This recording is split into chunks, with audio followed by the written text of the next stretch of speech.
الجيش الملكي مصطفى العلاوي. مشى مصطفى العلاوي، ولكن كان تدخل ديال ابو بكر عبيدي. محمد امين البقالي. هذا خطا، هذا خطا خطا خطا خطا خطا خطا خطير، خطا خطير، تسديده والهدف.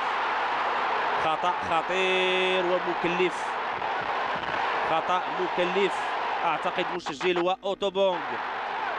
لاحظوا بانه دخول الجماهير لارضيه الملعب كان خطا مكلف، وهدف واسطه الكاميروني اوتوبونغ.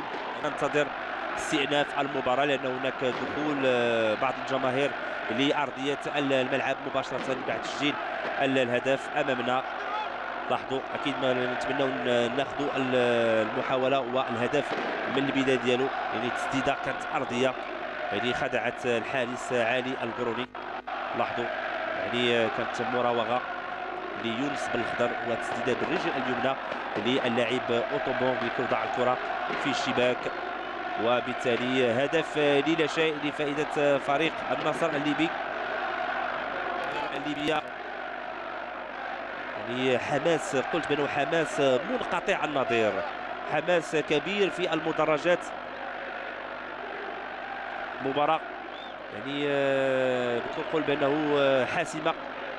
اللاعبين اللي هم لاعبين دوليين في صفوف فريق الجيش الملكي، وبالتالي بامكانهم انهم يتمكنوا من تسجيل الهدف. هذه محاولة تدخل، هذه محاولة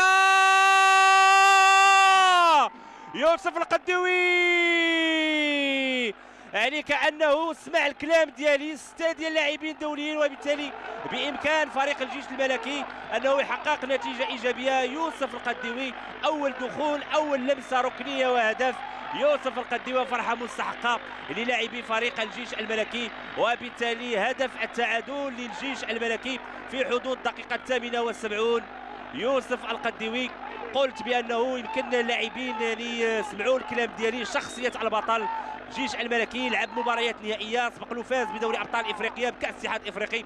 يعني ملي كيكون فريق بهذه القيمه بهذه الشخصيه، فاعتقد بانه بامكانه التغلب على كل الظروف التي تحيط بالمباراه، وبامكانه